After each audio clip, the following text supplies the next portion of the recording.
Consider a circle with center C and radius A. Let's draw x and y axis.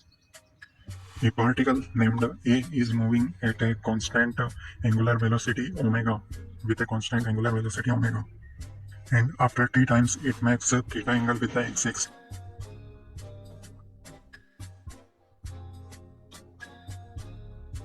Draw two perpendiculars from that point on the x-axis and y-axis respectively. Then we know that the angle, this green angle is also equal to theta. And from trigonometry we know that this side is equal to a cos theta and this side is equal to a sin theta. Now let me clear the diagram a little bit. Now let's substitute the value of theta.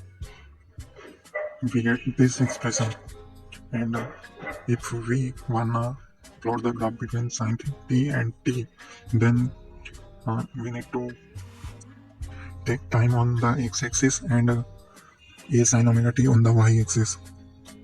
As time progresses, the value of a sin omega t first increases and then decreases with the particle a. So